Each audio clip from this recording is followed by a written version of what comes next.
प्रफुल्ल पटेल, सुनील तटकरे, जयंत पाटील यांची मुख्यमंत्र्यांच्या निवासस्थानी सव्वा तास चर्चा।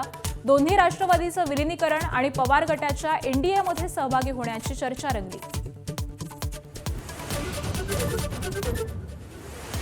एकनाथ शिंदे यांची अमित शहांसोबत तासभर चर्चा। शिवसेनेत नव्यानं आलेले 6 खासदार आणि भाजपचे राष्ट्रीय अध्यक्ष नितीन नवीन चर्चेत सहभागी।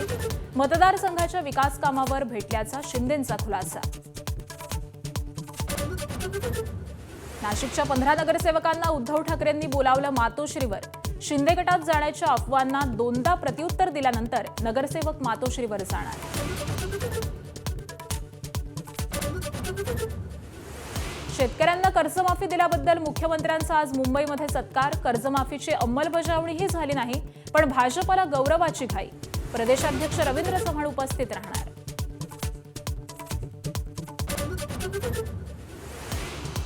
निकृष्ट सोयाबीन प्रकरणी आज मंत्रालयात कृषी मंत्र्यांनी बोलावली उच्चस्तरीय बैठक। अकोल्याचे आमदार रणधीर सावरकरांना विशेष आमंत्रण। श्रीरामपूर शहरात व्यापाऱ्याच्या हत्येच्या निषेधार्थ आज सलग 4थ्या दिवशी बंद पाळणार। गुन्हेगारांना मकोका लावण्याचा व्यापाऱ्यांचा आग्रह। आज सर्वपक्षीय मोर्चा काढून दबाव वाढवणार। समृद्धी महामार्गावर प्रवासादरम्यान पतीकडून पत्नीची गळा दाबून हत्या। उत्तर प्रदेशातला सलमान खान मृतदेह कारमध्ये ठेवून 70 किलोमीटर प्रवास करत पोलिसांना शरण। सोबत होती 3 लहान मुलं।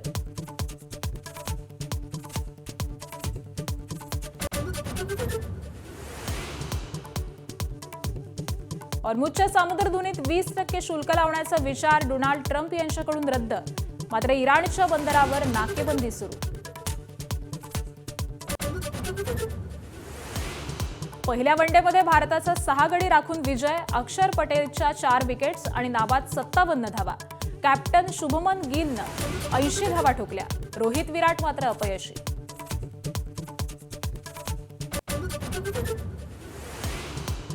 फुटबॉल वर्ल्ड कपमध्ये 16 वर्षांनंतर स्पेनची अंतिम फेरीत धडक। सेमीफायनलमध्ये फ्रान्सला 2-0 ने हरवलं। एम्बापेची जादू चाललीच नाही। शरद पवारांच्या राष्ट्रवादीचे नेते आणि आमदार जयंत पाटील, राष्ट्रवादीचे प्रदेशाध्यक्ष सुनील तटकरे आणि प्रफुल्ल पटेल यांनी काल रात्री अचानक वर्षावरती मुख्यमंत्र्यांची भेट घेतली आहे। तिन्ही नेते मुख्यमंत्री देवेंद्र फडणवीसांच्या भेटीला दाखल झाल्यामुळे विविध चर्चांना उधाण आलंय। तिन्ही नेत्यांची मुख्यमंत्र्यांसोबत जवळपास सव्वा तास चर्चा झाल्याची माहिती विश्वसनीय सूत्रांनी एबीपी माझाला दिली आहे। त्याचबरोबर मुख्यमंत्र्यांच्या भेटीपूर्वी जयंत पाटील, सुनील तटकरे, प्रफुल्ल पटेल यांची वेगळी बैठक झाल्याचीही सूत्रांची माहिती आहे। सुरुवातीला सुनील तटकरे आणि प्रफुल्ल पटेल वर्षा बंगल्यावरती दाखल झाले। त्यांच्या पाठोपाठ जयंत पाटील देखील वर्षावरती पोहोचले। दरम्यान मुख्यमंत्र्यांसोबत तिन्ही नेत्यांमध्ये नेमकी काय चर्चा झाली याचा तपशील समोर आलेला नाही।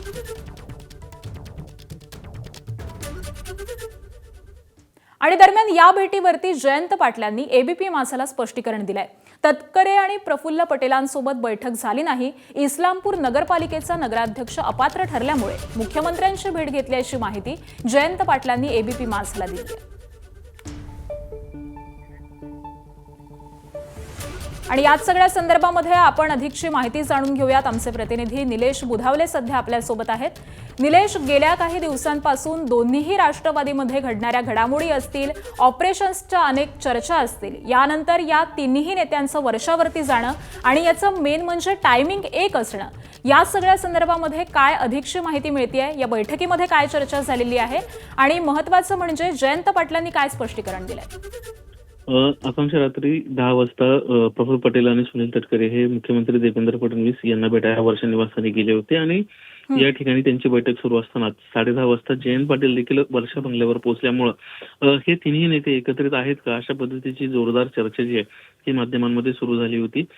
या अनुषंगानं रात्री उशिरा जयंत पाटील यांच्याशी ज्यावेळेस संवाद साधला त्यावेळेस त्यांना स्पष्टपणे म्हटलं की प्रफुल्ल पटेल, सुनील तटकरे हे वर्षा बंगल्यावर आहेत, याबाबत आपल्याला कोणतीही माहिती नव्हती।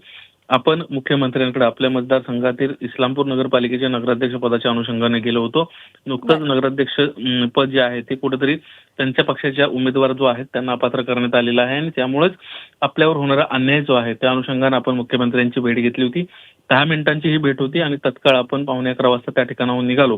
त्यामुळे प्रफुल्ल पटेल तटकरे यांच्या बैठकीबाबत आपल्याला माहिती नाही, अशा पद्धतीचं या बैठकीबाबतचं जे म्हणणं आहे ते जयंत पाटील यांना मांडलेलं आहे. तर प्रफुल्ल पटेल आणि सुनील तटकरे यांच्याशी संपर्क साधण्याचा प्रयत्न केला, मात्र या दोघांकडूनही अद्याप या संदर्भातली कुठलीही स्पष्टता देण्यात आलेली नाहीये.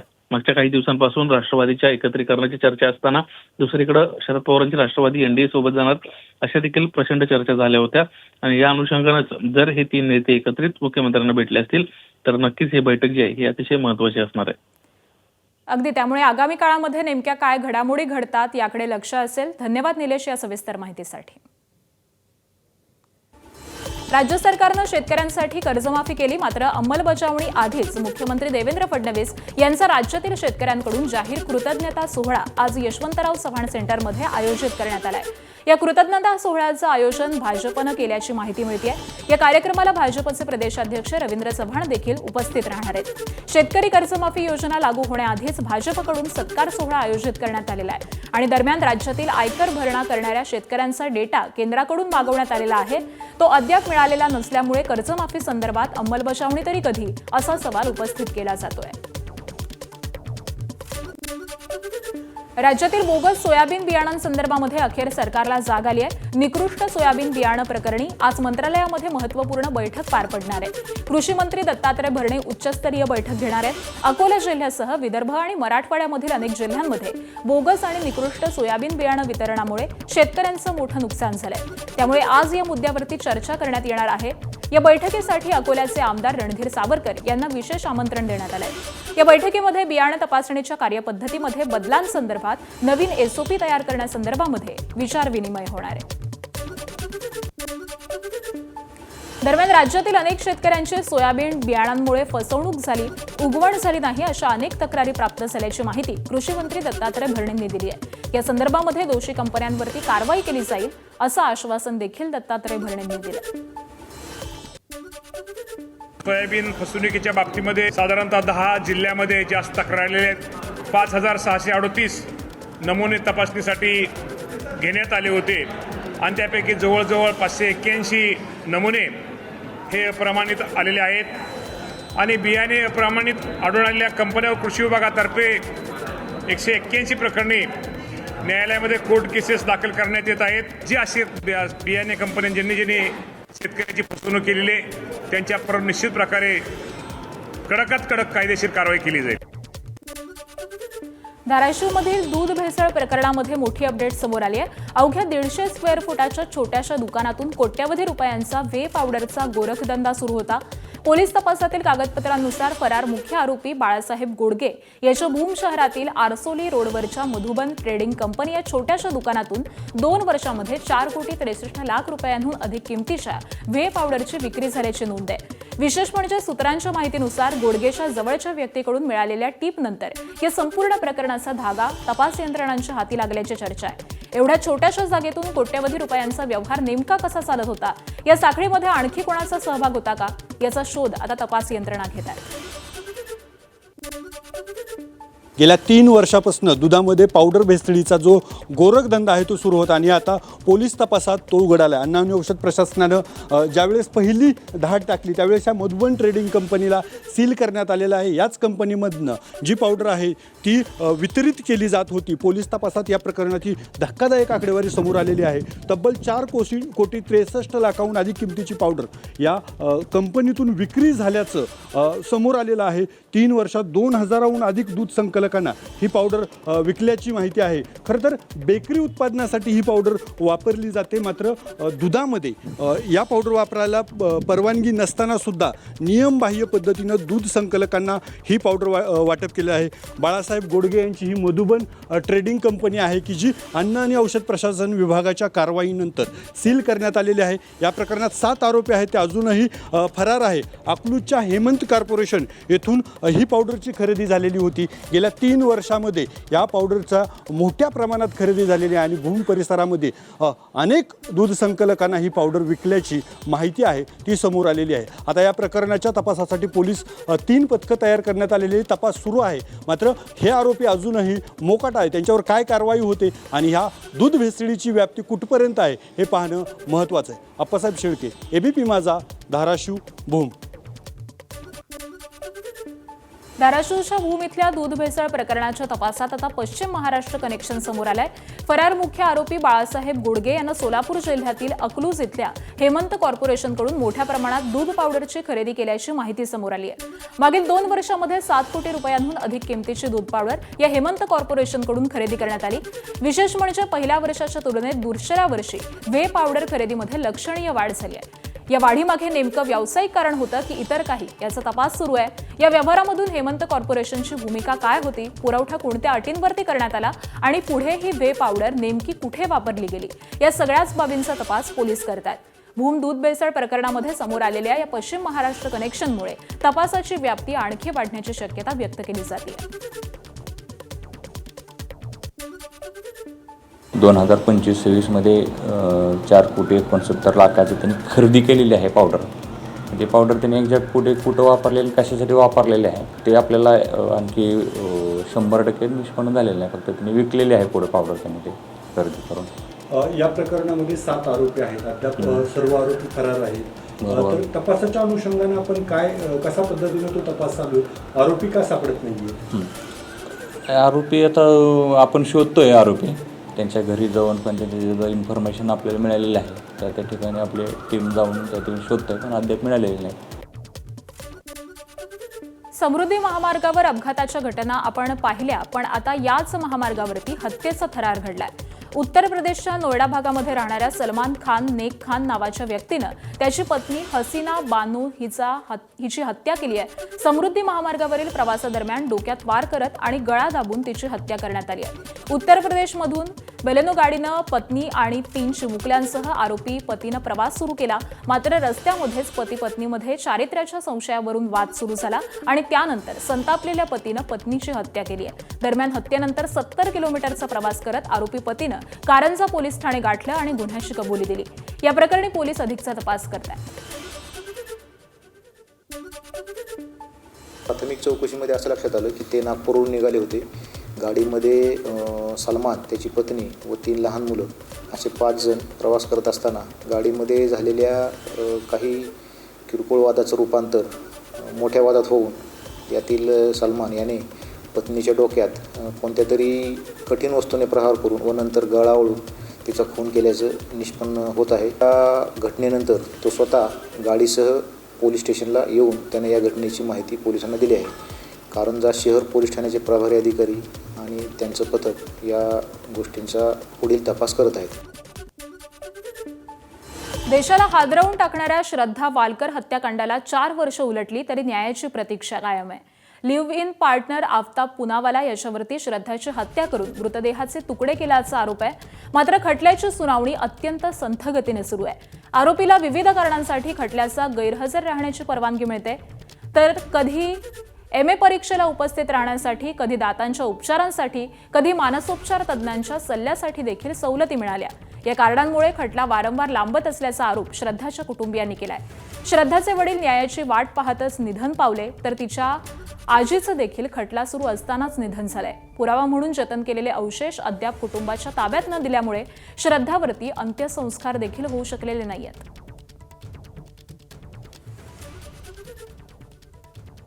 फास्ट ट्रॅकवरती तुम्ही बोलता आणि फास्ट ट्रॅकचा अर्थ काय? आज 5 वर्ष झाली. हे फास्ट ट्रॅक असतं असं नसतं फास्ट ट्रॅकवरती. माझं म्हणणं एवढंच आहे की तुम्हाला जर न्याय द्यायचा असेल तर आम्हाला तारखेवर तारीख का देतात आहेत? त्याला एक्झाम द्यायची. काय एक्झाम द्यायची? जर त्याला फाशीची शिक्षा द्यायची आपल्याला, तर त्याला शिक्षण देण्याची गरज काय? आज मला हेच कळत नाही आहे. मला ह्याचं उत्तरच मिळत नाही आहे की तुम्ही त्याला शिकवण्यासाठी वेळ देतात आहेत आणि आपल्याला आपण इथे न्यायासाठी फिरतोय की त्याला फाशी द्यावी. म्हणजे त्याला नक्की फाशी मिळणार आहे का आतून काहीतरी चाललेलं आहे? कुठे सेटिंग चालू आहे का? फुटबॉल वर्ल्ड कपमध्ये स्पेननं अंतिम फेरीत धडक मारली आहे. फ्रान्सवरती 2-0 दणदणीत असा विजय मिळवलेला आहे. ओयारझबलनं 22व्या मिनिटाला पेनल्टीवरती पहिला गोल केला, तर पेड्रोन पोरोनं 58व्या मिनिटाला आघाडी घेत 2-0 ती वाढवली. फ्रान्सला 7 कॉर्नर मिळालेले होते, पण गोल काही नोंदवता आला नाही. आणि स्पेननं फ्रान्सला 2-0 हरवून फुटबॉल विश्वचषक अंतिम फेरीमध्ये प्रवेश केला. यानंतर माद्रिदमध्ये चाहत्यांनी जल्लोष साजरा केलाय. स्पेनचा संघ दुसऱ्यांदा फुटबॉल विश्वचषकाच्या अंतिम सामन्यामध्ये पोहोचलाय. रविवारी न्यू जर्सीमध्ये ईस्ट रदरफोर्ड इथं होणाऱ्या अर्जेंटिना आणि इंग्लंड यांच्यापैकी विजेत्या संघाची स्पेनचा सामना होईल.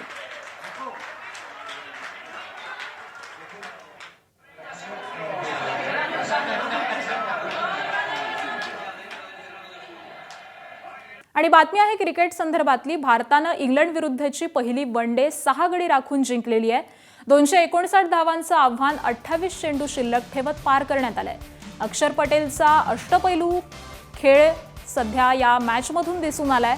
4 बळी आणि नाबाद 57 धावा त्यानं केलेल्या आहेत. कॅप्टन गिल 80 तर वॉशिंग्टन सुंदर नाबाद 52 धावा त्यानं केल्यात. रोहित 11 आणि विराट 5 धावांवरती बाद झाले. राहुलनं देखील 1 धावा केलेली आहे.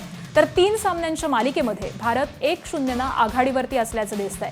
इंग्लंडकडून जो रूट 76 आणि डावसनच्या 68 धावा झाल्या. तर इंग्लंडनं 5 बाद 80 वरून 258 धावांपर्यंत मजल मारलेली होती.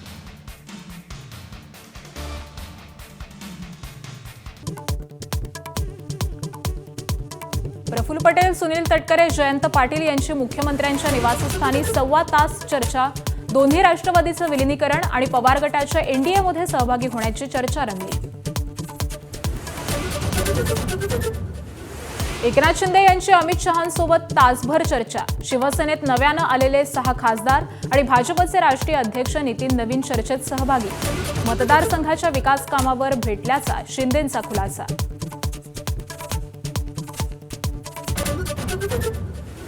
नाशिकच्या 15 नगरसेवकांना उद्धव ठाकरेंनी बोलावलं मातोश्रीवर. शिंदे गटात जाण्याच्या अफवांना 2दा प्रत्युत्तर दिल्यानंतर नगरसेवक मातोश्रीवर जाणार. शेतकऱ्यांना कर्जमाफी दिल्याबद्दल मुख्यमंत्र्यांचा आज मुंबईमध्ये सत्कार. कर्जमाफीची अंमलबजावणीही झाली नाही, पण भाजपला गौरवाची खाई. प्रदेशाध्यक्ष रवींद्र चव्हाण उपस्थित राहणार. निकृष्ट सोयाबीन प्रकरणी आज मंत्रालयात कृषी मंत्र्यांनी बोलावली उच्चस्तरीय बैठक. अकोल्याचे आमदार रणधीर सावरकरांना विशेष आमंत्रण.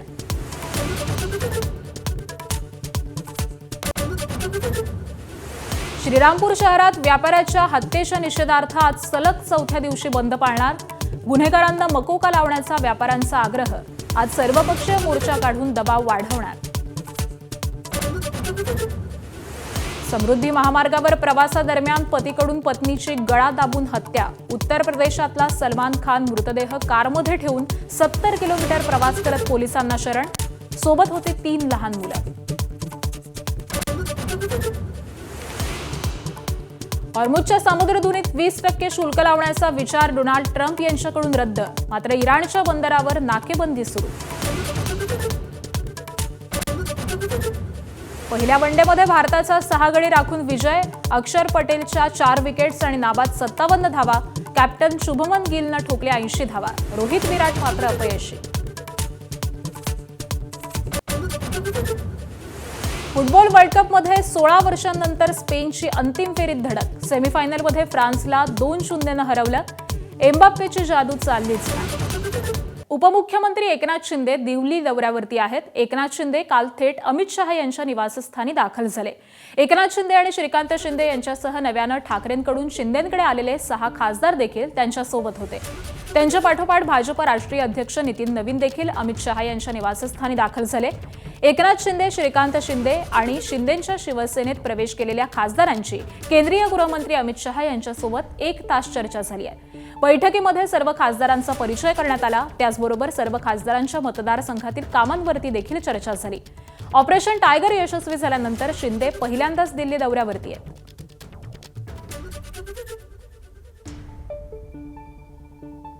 अमित भाई के साथ हमारे जो सांसद थे उनकी बैठक हुई है. सदिच्छा बैठ थी और उनके चुनाव क्षेत्र के विकास कार्यों के बारे में चर्चा. आणि दरम्यान खासदार संजय राऊतांनी शिंदेंच्या दिल्ली दौऱ्यावरून टीका केलेली आहे. बघूयात. एकनाथ शिंदेना दुसरं काम काय? त्यांना जर काय काम असेल तर त्यांनी सांगावं. याला फोडा आणि त्याला फोडा. काही सामाजिक भान, विकासाची दिशा.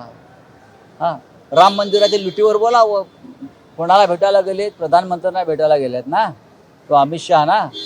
अमित शहानी आतापर्यंत राम मंदिराच्या लुटीवरती काही वक्तव्य केलंय का? आपण गृहमंत्री आहात देशाचे, कपाळाला टिळा लावून फिरता ना, बोला ना मग.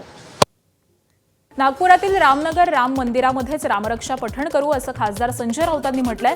मंदिरात प्रवेश करताच मी या मंदिराच्या प्रेमात पडलो. इथे एक सकारात्मक ऊर्जा आहे, ती मला जाणवली. अशी मंदिराच्या शोधात होतो असं देखील राऊत म्हणाले.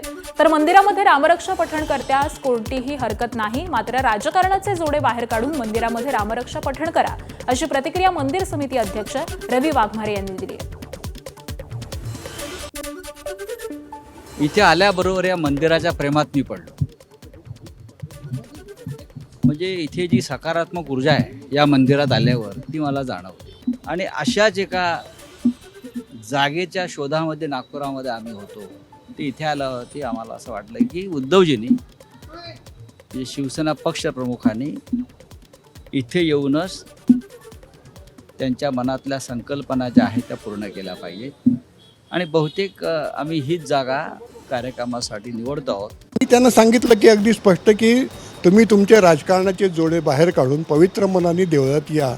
कारण हे देऊळ जे आहे हे एका पक्षाचं नाही आहे, पण याचा राजकीय आखाडा करायचा नाही. आता माझ्या मते असं आहे की गंगाधर फडणवीस म्हणजे आमचा दोस्त होते ते, तर तो देवेंद्र लहान असताना त्यांच्यासोबत त्या मंदिरात आलेला आहे. त्या मंदिरात पहिल्यापासून जुळलेला आहे. आणि तो त्याचा एकमत म्हणजे आमचे 600 मेंबर आहे, त्यातला तो एक मेंबर आहे. त्याच्यामुळे त्याचं देऊळ आहे असं म्हणणं किंवा त्याच्यामुळे इथे येतात आहे असं मला वाटत नाही. एसआयआर अभियानाच्या अनुषंगानं नाशिकमध्ये भाजपकडून प्रत्येक बूथ प्रमुखाची निवड झाली आहे. बीएलओ अधिकारी आणि भाजपचे बीएलए बूथ प्रतिनिधी नेमलेले असून नाशिकमधल्या एसआयआर मोहिमेमध्ये भाजपनं मोठा पुढाकार घेतलाय. मात्र या सगळ्या प्रक्रियेवरती ठाकरेंच्या शिवसेनेनं आक्षेप घेत प्रशासकीय अधिकाऱ्यांनी प्रत्येक मतदारांची भेट घेऊन एसआयआर नोंदणी करावी आणि या मोहिमेमध्ये राजकीय पक्षांचा होणारा हस्तक्षेप हा थांबवावा असं निवेदन जिल्हाधिकाऱ्यांना दिलंय. त्यामुळे नाशिकमधल्या एसआयआर मोहिमेच्या अनुषंगानं भाजप आणि ठाकरेंच्या शिवसेनेकडून आरोप प्रत्यारोप होत आहेत. दरम्यान या संदर्भामध्ये भाजपचे शहराध्यक्ष सुनील केदार आणि ठाकरे सेनेचे जिल्हाप्रमुख डीजी सूर्यवंशी यांच्याशी बातचीत केली. आमचे प्रतिनिधी शुभम बोडके यांनी. एसआयआर जे बीएलओ आहे, शासकीय जे अधिकारी आहे बीएलओ प्रत्येक बूथला दिलेले, त्यांच्याबरोबर भारतीय जनता पार्टीने बूथ प्रमुख आणि BLA 2 दिलेले, जेणेकरून त्यांना सहकार्य मिळालं पाहिजे. त्यांना मतदार नोंदणी, फॉर्म वाटप, ओळख ही झाली पाहिजे. त्याच्यामुळं शासनानेच सांगितले की प्रत्येक राजकीय पक्षाने BLA 2 द्यावा. त्याप्रमाणे आमचे 1047 बूथवर आम्ही BLO बरोबर BLA 2 आणि बूथ प्रमुख दिलेले आणि त्यांच्या माध्यमातून मतदार नोंदणी सुरू आहे. भारतीय जनता पार्टी असेल किंवा शिंदे गट असेल यांनी त्यांच्या पर्सनल एरियामध्ये किंवा मग त्यांच्या भागामध्ये काही पैसे देऊन त्यांनी त्यांचे लोक नेमले आणि त्यांच्या विचाराचे लोक करतात. हा विषय असा आहे की इथून सर्व डुप्लिकेट असतील, दुबार असतील, मयत असतील, हे सर्व लोक निघून जावे. या सत्ताधाऱ्यांचा हस्तक्षेप हा कमी झाला पाहिजे. कारण जर तुम्ही कॅम्पमध्ये जर तुम्ही आयडेंटिफिकेशन किंवा मॅपिंग करत असाल, सांगता येत नाही एका त्यांनावर डुप्लिकेट फोटो, डुप्लिकेट फॉर्म, परत ते नको व्हायला. हे आमचं असं निदर्शनास आलंय. म्हणून कलेक्टर म्हटले की आम्ही त्या विधानसभेच्या प्रमुखाला, अधिकाऱ्याला, सर्व त्यांच्या अखत्यारीत असलेल्या जेवढ्या केंद्र असतील, जेवढे बूथ असतील, तिथे ते स्वतः व्हिजिट करतील जिथे संशय आला तर. आणि हेच आम्हाला पाहिजे. पुढची एक मोठी बातमी. अहिल्यानगरमधील श्रीरामपूर आज सलग 4थ्या दिवशी बंद आहे. अहिल्यानगरमध्ये गुन्हेगारीच्या घटनांमध्ये वाढ झाली आहे. 11 जुलैला भर दुपारी शहरामधील नेवासा रोड परिसरातील लक्ष्मीनारायण हॉटेलमध्ये जेवणासाठी आलेल्या तिघांनी किरकोळ कारणावरून वाद घालत हल्ला केला. या हल्ल्यामध्ये गंभीर जखमी झाल्यामुळे आकाश दुबैया यांचा मृत्यू झाला. या प्रकरणी पोलिसांनी ओमकार डफळ, सुरेश जाधव आणि यश जाधव या आरोपींना अटक केलेली असून या आरोपींसह यांना मदत करणाऱ्या सूत्रधारावरती मकोका कायद्यान्वये कारवाई करण्यात यावी. गेल्या 3 दिवसांपासून यासाठी शहरामध्ये बंद पुकारण्यात आलाय. महत्त्वाचं म्हणजे कालच्या बंदमध्ये शाळाही सहभागी झालेल्या होत्या आणि याच मागणीसाठी आज शहरातून सर्वपक्षीय महामोर्चाचं आयोजन करण्यात आलंय. यामध्ये नागरिक देखील मोठ्या संख्येनं सहभागी होण्याची शक्यता आहे. या प्रकरणी अटकेत असलेल्या 3 पैकी सुरेश जाधववरती गेल्या काही वर्षांमध्ये 2 गंभीर गुन्हे दाखल असल्याची माहिती पोलीस सूत्रांनी दिली आहे.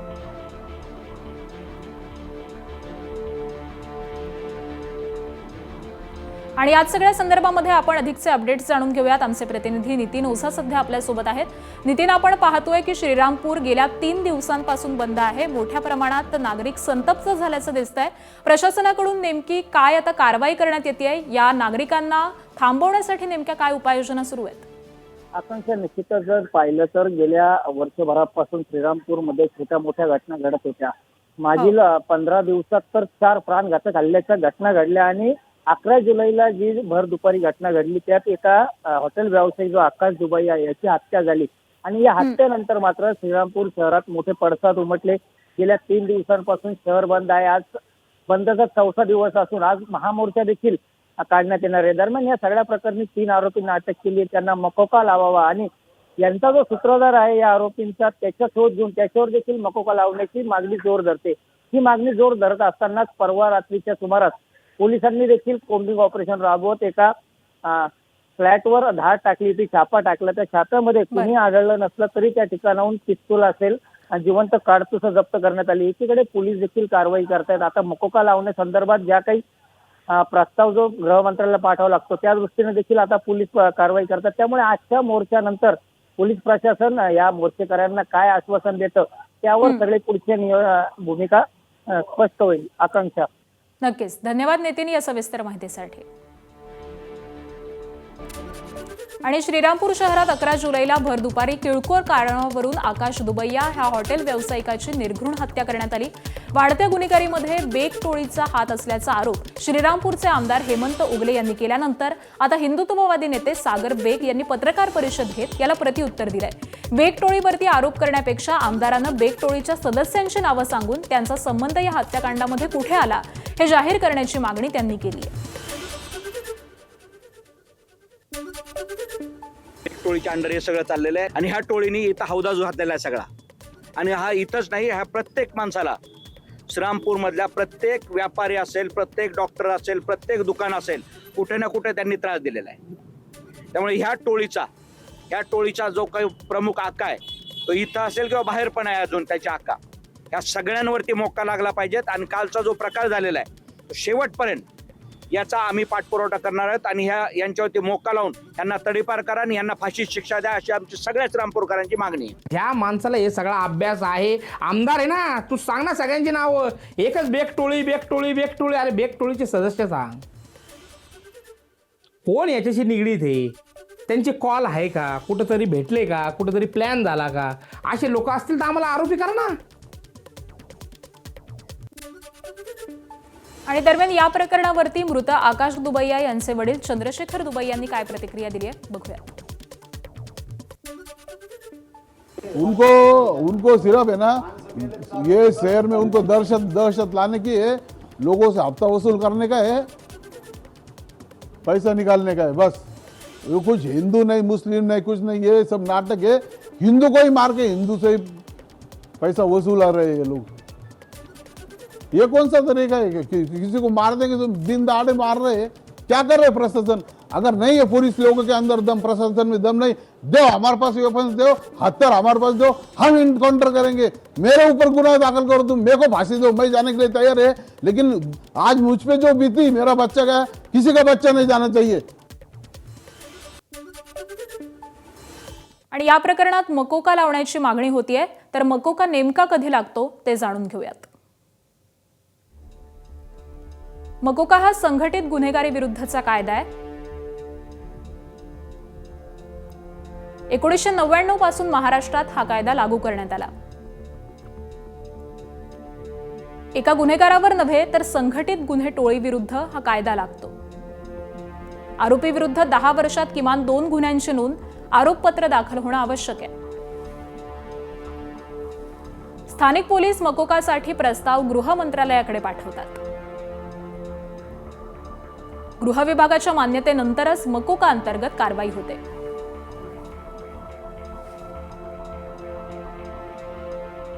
जुलै महिन्याच्या सुरुवातीला झालेल्या पावसाचा फटका मिसिंग लिंक प्रकल्पाप्रमाणेच बुलेट ट्रेन प्रकल्पाला देखील बसलाय.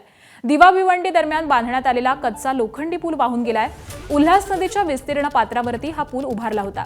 यंत्रसामुग्री आणि सामानाची ने-आण करण्यासाठी हा कच्चा पूल उभारला होता आणि याच ठिकाणी बुलेट ट्रेनचा मुख्य पूल होणार आहे. मात्र बांधकाम साहित्याची ने-आण करण्यासाठी बांधलेला पूल वाहून गेल्यामुळे मुख्य पुलाच्या उभारणीला विलंब होण्याची शक्यता आहे. या संदर्भामध्ये नॅशनल हायस्पीड रेल्वे प्रशासनानं कोणतीही अधिकृत माहिती जाहीर केलेली नसली तरी आम्ही हा पूल पडला असल्याचे खात्री करूनच बातमी देतोय. आता मुख्य पुलाच्या निर्मितीसाठी पुन्हा एकदा हा कच्चा पूल उभारावा लागतोय आणि त्यानंतरच मोठ्या पुलाची निर्मिती शक्य आहे. पूल वाहून गेला तेव्हा तिथं कोणीही उपस्थित नव्हतं, त्यामुळे जीवितहानी झालेली नाहीये. पाहूयात हा नेमका पूल कुठे आहे आणि त्याचे कसं नुकसान झालंय, आमचे प्रतिनिधी अक्षय भाटकर यांच्या एक्सक्लुझिव्ह रिपोर्टमधून. माझ्या मागे तुम्ही उल्हास नदीचं हे मोठं पात्र पाहू शकता आणि याच उल्हास नदीच्या पात्रामध्ये बुलेट ट्रेनसाठीचा एक ब्रिज उभा होता. आता या ब्रिजची 2 टोकं आपल्याला दिसत आहेत. एक टोक जे आहे ते दिवा शहरातून येतं, तिथे बुलेट ट्रेनच्या ठाणे स्थानकाचं काम सुरू आहे, तर दुसरं टोक जे आहे ते भिवंडी शहराला कनेक्ट करतं. पण या दोन्ही टोकांना जोडणारा मधला लोखंडी ब्रिज हा 3 आणि 4 जुलैच्या पावसामध्ये वाहून गेलेला आहे, पडलेला आहे. त्यामुळे सध्या हा ब्रिज आपल्याला अर्धवट दिसतोय. 3 आणि 4 जुलैला केवळ दिवा शहरामध्ये जवळपास 164 मिलीमीटर पाऊस झालेला आहे आणि या उल्हास नदीमध्ये देखील प्रचंड मोठ्या प्रमाणात पाण्याचा प्रवाह होता. उल्हास नदी जिथून उगम पावते त्या लोणावळ्यात त्या दिवशी प्रचंड पाऊस होता. ही नदी जिथून वाहत येते त्या बदलापूर, कल्याण, डोंबिवली अशा शहरांमध्ये पाऊस होता. त्यामुळे उल्हास नदीमध्ये आतापेक्षा दुप्पट पाणी त्या दिवशी होतं. त्याचबरोबर या पाण्याचा वेग देखील प्रचंड होता आणि त्याच वेगामुळे आणि काही कचरा या ब्रिजच्या पायलिंगमध्ये अडकल्यामुळे हा ब्रिज पडल्याचं सांगण्यात येतं आहे. या ब्रिजवरून कर्मचाऱ्यांची ने-आण केली जायची, महत्त्वाच्या साधन सामग्रीची ने-आण केली जायची आणि जो ब्रिज येणाऱ्या काळामध्ये निर्माण केला जाणार आहे त्या ब्रिजच्या पायलिंगसाठी, त्या ब्रिजसाठी महत्त्वाची असणारी मशिनरी या ब्रिजवर ठेवण्यात आलेली होती. पण नुकसान नेमकं किती झालेलं आहे, किती पैशांचं नुकसान झालेलं आहे, किती रुपये या ब्रिजच्या निर्माणासाठी खर्च करण्यात आलेले होते, या संदर्भात कोणतीही माहिती आपल्याकडे नाही आहे. ती बुलेट ट्रेन प्रशासनाने दिलेली नाही आहे. आधी हा टेम्पररी ब्रिज उभारावा लागेल, त्यानंतर मोठा ब्रिज उभारला जाईल. त्यामुळे आधी या टेम्पररी ब्रिज उभारण्यासाठी या ब्रिजचं देखील इन्स्पेक्शन केलं जाईल आणि मग तो उभारला जाईल. या सगळ्यामध्ये काही महिन्यांचा कालावधी लागू शकतो. कॅमेरामन अनिल संगरेसह अक्षय भाटकर, एबीपी माझा, ठाणे. आणि पुढची बातमी आहे नागपूरमधून. नागपूरच्या वानाडोंगरी परिसरामध्ये प्रेमसंबंधाचा अत्यंत दुर्दैवी शेवट समोर आलाय. लग्नाला दोन्ही कुटुंबियांनी विरोध केल्यामुळे निराश झालेल्या प्रेमी युगुलानं विष प्यायलंय. उपचारादरम्यान 21 वर्षीय विशाल जावडे या तरुणाचा मृत्यू झालेला असून तरुणीची प्रकृती गंभीर आहे. तिच्यावरती रुग्णालयात उपचार सुरू आहेत. विशाल हा मंडप डेकोरेशनचं काम करत होता, त्याचबरोबर रिक्षा देखील चालवत होता. गेल्या 4 वर्षांपासून त्यांचे संबंधित तरुणीशी प्रेमसंबंध होते. दोघांना देखील विवाह करायचा होता आणि त्यांनी आपल्या कुटुंबियांसमोर ही इच्छा व्यक्त केली होती. रविवारी या मुद्द्यावरून दोन्ही कुटुंबामध्ये वाद झाला. त्यानंतर सोमवारी दुपारी दोघेही वानाडोंगरी ते संगमगाव मार्गावरती एका मोकळ्या मैदानात गेले आणि सोबत आणलेलं विषारी द्रव्य त्यांनी प्राशन केलं.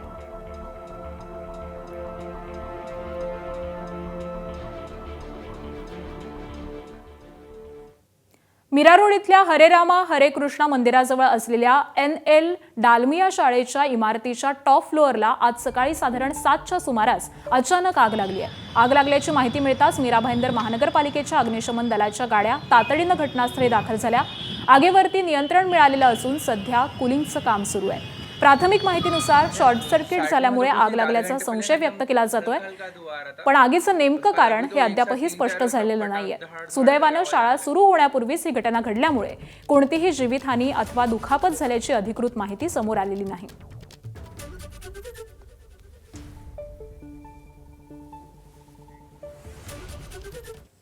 यवतमाळमध्ये बोगस बियाणं देत शेतकऱ्याची फसवणूक करणाऱ्या बियाणं कंपनीवरती गुन्हा दाखल झालेला आहे.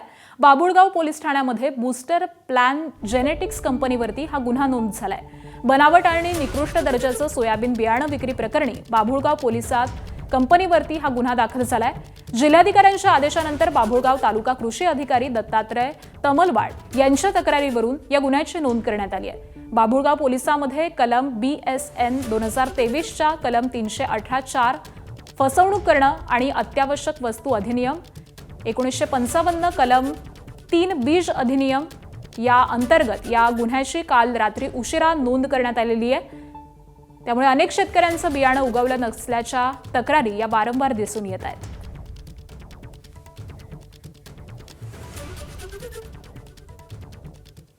पुणेकरांसाठी महत्त्वाची बातमी आहे. पुणे महानगरपालिकेकडून 1 दिवस आड पाणी पुरवठ्याचा निर्णय 24 तासामध्ये रद्द करण्यात आलाय.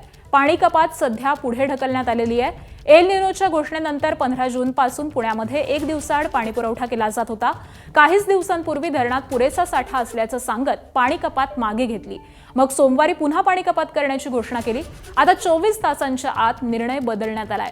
आयुक्तांनी बुधवारपासून पुन्हा पाणी कपात लागू करण्याची घोषणा करून 24 तास उलटण्यापूर्वीच ही पाणी कपात 22 जुलैपर्यंत लांबणीवरती टाकण्याचे महापौर मंजुषा नागपुरे यांनी जाहीर केलंय. पाण्यासारख्या संवेदनशील विषयाबाबत देखील लोकप्रतिनिधी आणि प्रशासन यांच्यामध्ये समन्वय नसल्याचं दिसून येत आहे.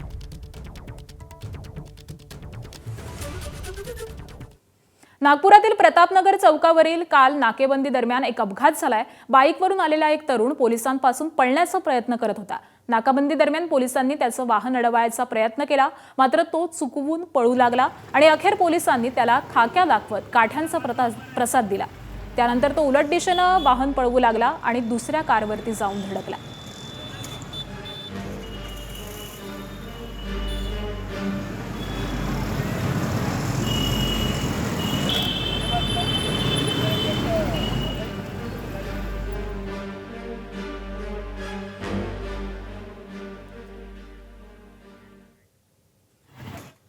आणि पुढची बातमी आहे आषाढी एकादशी निमित्ताची. आषाढी एकादशी 25 जुलैला होणार आहे.